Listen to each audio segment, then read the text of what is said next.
उस समय मतलब थोड़ी देर के लिए सपोर्ट कर सकते हैं, जब कोई बहुत ही ज़्यादा अगर इमेंस प्रेशर में है, सुसाइडल थॉट्स आ रहे हैं, तो उतना हेल्प हो सकती है। बट अगर लॉन्ग रन में हमको इम्पैक्ट लाना है तो उसके लिए राज्य सरकार की जिम्मेदारी यहाँ पे ज़्यादा बनती है। फिर राज्य सरकार क्या कर रही है, उनके जो मुखिया हैं वो क्या कर रहे हैं, कितना बड़ा वहाँ पे नशे की समस्या है। मुख्यमंत्री खुद ही नशे में टल्ले रहते हैं पंजाब के, सीधी सी बात है, जाने कितनी सभाओं में हम उनको देख चुके हैं। तो वो युवाओं के लिए क्या काम करेंगे, छात्रों के लिए क्या काम करेंगे।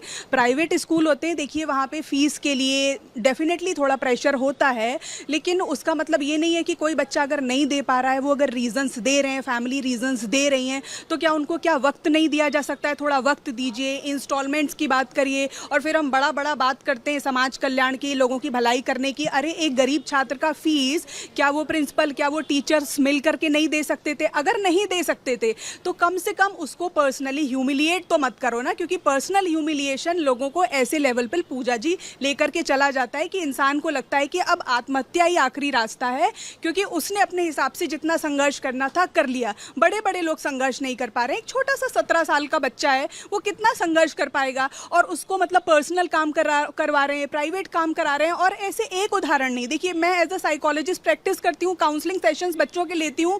ये जो हरकतें हैं, मैं आपको क्या बताऊँ, जो MD की पढ़ाई कर रहे हैं उन बच्चों के साथ भी ये चीज़ें हो रही हैं। मेरे पास पर्सनल उनके चैट्स हैं, रिकॉर्ड्स हैं, I can show you personally, because मैं कॉन्फिडेंशियलिटी को मेंटेन करती हूँ। तो मैं कैमरे के सामने नहीं बोल सकती हूँ, पर मैं आपको बता सकती हूँ ना कि कहा जा रहा है कि तुम्हें अच्छा कुछ नहीं आता है, कॉलेज का इवेंट है तो तुम ऐसा करो कि खाना सर्व कर देना। और जो लड़की MD की पढ़ाई कर रही है, टॉपर स्टूडेंट है, वो मुझसे क्या कह रही है कि मैम कितना गंदा लगता है, आप बताओ मुझे खाना सर्व करने के लिए कह रहे हैं, मैं कैसे मना करूँ? मैं कह रही हूँ बेटा मैं तुम्हारी तकलीफ समझती हूँ, मैं क्या करूँ, मुझे पता है तुम एक दिन बहुत अच्छी डॉक्टर बनोगी, मैं तुम्हारे साथ हूँ, लेकिन हम इसका रास्ता निकालेंगे, तुम चिंता नहीं करो। उसकी वजह से हाई फंक्शनिंग एंग्जाइटी हो रही है। जो डॉक्टर्स हमारे देश के बनेंगे, जो युवा हमारे लिए आगे काम करने वाले हैं, उसके लिए शिक्षा के क्षेत्र में क्या काम हो रहा है? शिक्षा व्यवस्था तो पूरी तरीके से चरमरा रही है, और उसका बहुत बड़ा दोष जाता है इन सारे संस्थानों को कि इनका पूरी तरीके से माइंड जो है पैसे पे फोकस है कि पैसा कमा लो, ना ही अच्छी क्वालिटी की शिक्षा दे रहे हैं, ना मॉरल्स दे रहे हैं, ना काउंसलिंग के लिए कोई व्यवस्था है।